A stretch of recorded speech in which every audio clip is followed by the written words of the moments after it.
Hey y'all, welcome back to my channel. So, I had a dream on November 12th and I didn't understand it. So, I was trying to, but I was just like, I really don't understand this dream. So, recently, about 2 days ago, is when God actually started to reveal the dream to me because it was just a lot going on. I was like, I feel like this is just really important. Why don't I understand it? So I was so grateful that He actually dropped it in my heart, the revelation of this dream. So I'm just gonna get right into it. So in the dream, me and some people, I believe they were my cousins, we were walking down the road and we passed a field of cotton. So my cousin ran and picked one, and I went to pick one too. But when I went to pick it, my fingers got stuck by some spikes or like some kind of seeds. They were like spikes, I guess. I don't know, but I got stuck by them. So then all of a sudden we heard these police sirens and we took off running. And I remember falling in the dream, I landed so hard. It hurt so bad, but I knew that I had to keep going. And I looked to my right and I noticed these two huge trains going by. The first one was like a short police train, um, and then like behind it was just a regular train. But these things were huge, like just huge trains. So then we realized that the actual police wasn't after us, so we stopped running because we was like, okay, it's a police train. They're headed somewhere. They probably just cut on the sirens for some reason. But we was like, well, they're not chasing us. So we were running in like an open area. It was like a wide road with trees on each side, and it was like a dirt road. Um, then up ahead, I see all these men, and they were gathering in a group while we were like walking towards them. Because by this time we just stopped running, and they were all white. And I saw one man go behind the side of the train because the two trains up ahead they had stopped. So the man like went on the side of the police train, and he tried to hide, but I saw him and I saw that he had a gun. So I could see him crouching down as we walked. And I think I tried to tell some of the people that was walking with us because by that time some more people had joined us. And I was trying to tell them like, hey, he has a gun and he's crouched down behind the police train, so we can't see him, but I see him. Um, then I saw all the men they just started pulling out guns and they were looking like directly at us. They was looking dead in our face, just pulling out these guns, and I'm like, um, okay. So I started looking around and I started like, it's like, when you like walking, you like trying to check your surroundings, like you looking back, you looking forward, you looking to the side. Like I was just basically like turning the whole time while walking. I'm like, what the heck is going on? So I was trying to make sure that they wouldn't shoot, or praying that they wouldn't shoot. And they started shooting. So we took off running, and some of us was screaming, but I remember I kept asking for God's help. I kept saying, thank you, Jesus. And I remember that a bullet came right at me and it bounced off of me. So we were still running, and some people behind me got shot and they fell down. Um, and in the dream, it was this woman, but in the dream, I knew her to be my mom, so she represented my mom in the dream. So my mom, the lady that in the dream that represented my mom, she got shot. But I was still, praising. I was still praising God, thanking Him. And then I carried her on my back to safety, and I was not looking back at all. I just carried her on my back and I just took off. Um, I am not the strongest person, so I don't know how I carried a full-grown woman at full speed. I am not the strongest. Like I kind of breathe a little heavy sometimes when getting up the stairs. So that was God. Um, so it was this safe area at the end, and I just knew that once we got there, we were safe. Like they couldn't do nothing. It's like kind of like you playing tag or something like that. You get to like base, and it's like, okay, you can't touch me now. Like that's the kind of area I knew it to be. So it was so beautiful. Like it had trees and it had like this, instead of the dirt road, it was like a paved road, and it had like these beautiful designs on it. Um, so then when we got there, I sat down with my mom and I was crying because she was hurt. And I checked her shoulder because that's where she was shot. And she looked at me in so much pain as if death was near. Now, in the dream, I was really thinking like, oh man, like this is the end. She's gonna die. But when I like later on, I was like, God, this she got shot in the shoulder. I was like, I don't think that she would have died from that. But in the dream, I was just like so hurt because I was just like, man, like, oh my gosh, like she might die. I don't know. So I checked her shoulder, and then all I could do was hug her. And I remember asking, why do they hate us so much, Mama? And then I became worried about my dad. So I stood up looking for him, and I saw that he was coming with some other people who were still running. He wasn't running as fast though. He was like, like speed walking, but he wasn't running like I was. But he still made it. And I was just so glad when he crossed that finish line. Like, I was so happy because it's just, I thought he wasn't going to make it because he wasn't running as fast as I was. But he made it. And I remember crying to my mama because I felt like I wasted so much time I had to spend with her. And I wanted more time because, I'm thinking that, this is the end or something like that. But I was just regretting everything. I was like, man, I should have spent more time with you.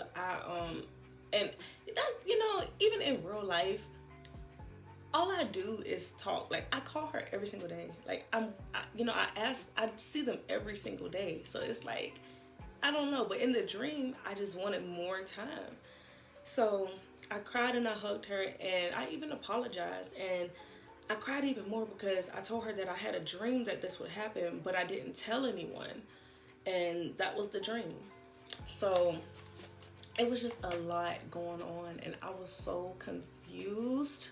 So I really just started, asking God, like, what does this mean? What does this mean? I have no idea. I was like, I don't want to make a video, and I'm not, and I'm not even sure, but I do believe that this is really deep. I do believe this is really, really deep. So when he started, just giving me some revelation, I was like, wow, like what I thought originally, I was like, okay, that is different. I was like, wow, this is pretty good, and people really need to hear this. So the cotton field represents distraction. So it looks harmless. It's cotton. We think of cotton to be soft, but there's these spikes in them. And it seemed really harmless, but, secretly, if you mess with it too much, it could pose a threat. So those represented distractions that caused me to stop running. Like, we went off the road to play with this cotton, to pick this cotton, and we ended up I ended up getting stuck by it because I was messing with it too much. So I should have just stayed on the road. So then the sirens were a signal to run. So I understood that as a time to just run this race for the Lord. Just run, stay on the road, stay on the path. When I fell, that was when individuals or even a church as a collective falls, but don't stay down. We must get back up. Yes, it may hurt sometimes. We go through some things. We don't understand why we go through some things, but you have to keep running. Just keep running, keep on the road. So you must rise again and keep running the race. So where we was running was a wide dirt road with a bunch of trees on both sides. And like I said, we was running to an open space. So when I noticed the trains going by, I believed that the sirens were a false alarm. So we stopped running. So yeah, that explains for itself. We believed it was a false alarm. Like, oh wow, like, okay, we're running, and it's just, it's just this. Like, why are we running so fast? It's just that, like, no, keep running. don't think that. Just keep running. So We stopped running and we just walked after that because we thought, oh, this is a false alarm. Like, it's nothing harmless, you know. So up ahead, when we saw all those people, you know, and I saw that man go to the side of the police train, that represents two sides to the story. So what everyone would have saw was the police train, but I saw the person behind the scenes, like behind on the side of the police train hiding.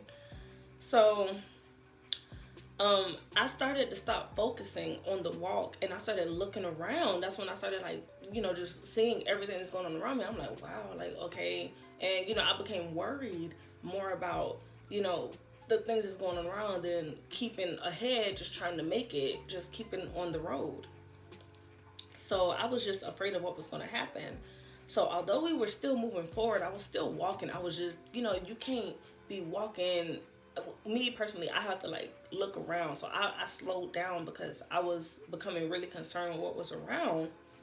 So when they started shooting, praise and prayer got me through. I had on the full armor of God, so the bullet just bounced off of me. Now, the people who were shot and fell were the people who let things of this world get to them. And that's really the media. So the media often shows these stories of white people hurting and killing black people. And some have allowed this to harden their hearts. So, you know, when you're shown something over and over and over again, eventually you're just going to harden your heart. And sad to say, you want to hate white people or you want to hate Asian people, whatever race that is, you know, it's just what happens. So because your heart is so hard, they fell. They did not make it to the finish line. God commands us to love. It is hard. You're supposed to love your enemies. You let God handle those things. In due time, he will separate the wheat from the tares. Now, I'm not saying that you have to put up with a bunch of disrespect and everything, but, you know, don't hate people. Don't let that make you hate someone. He will separate the wheat from the tares. Let God do the work. You do what he has called you to do. Don't allow your hearts to be so hard towards people. Just don't. So all these things that are going on and the media is just showing all these stories, do not make you hate another group of people. That is not of God. You are not supposed to be hating anyone. And yes, I know it can be hard. It's very upsetting and it's very sad, but you have to understand, we cannot be hating people. That is how we are known by we are known to be the children of God, by how we love one another. So not everyone is like that. You know, we know that's like saying every black person does this just because we saw one person do that. Like, oh, we saw this black person steal, so every black person is a thief. We know that all of us are not thieves. Really, it's one person that did something foolish, and they, you know, that's just like slapping that title on everyone. Oh, she's a thief, he's a thief. No, that's not the case. So every white person that's shooting, or like, if you see one white person like doing something foolish, like shooting somebody or something like that, being racist towards somebody, not all white people are racist. So we have to stop doing that. We really have to stop. We just have to not allow our hearts to become stone, but, you know, pray and ask God to make it become flesh again, because some of us are really struggling with that. So my mom often represents important people or like authority in my dreams, and when she got shot, this represents that some people very close to us will be hit with these bullets, but we must continue to fast and pray for them, therefore carrying them on our backs to safety. Like I said, I breathe heavy sometimes when I come up the stairs, so I know I was not able to carry her in real life, but in the dream, I picked her up with so much strength. Fasting and prayer, I carried her and I ran us to safety. It's your prayers that will carry your family through. God will honor those prayers. So some will be hit and fall away from the truth, or choose not to just, believe. Um, so that those were the people that were behind me, and I knew that they got shot and they fell. They just, they got hit with all those thoughts and allowed their hearts to become hard, so they just fell, because you can't make it. You can't make it to the finish line if you have such a hardened heart.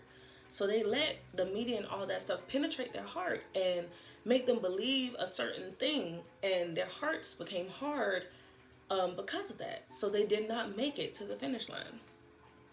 So some people got hit, like my mom, but it will not be unto death. So, like I said, this is why prayer is so important. We have to pray for our family. We have to pray for our friends. We even have to pray for our enemies, because it's just, things are getting really serious out here. Prayer is prayer should be a lifestyle for us. If we claim to be children of God, we need to have prayer daily.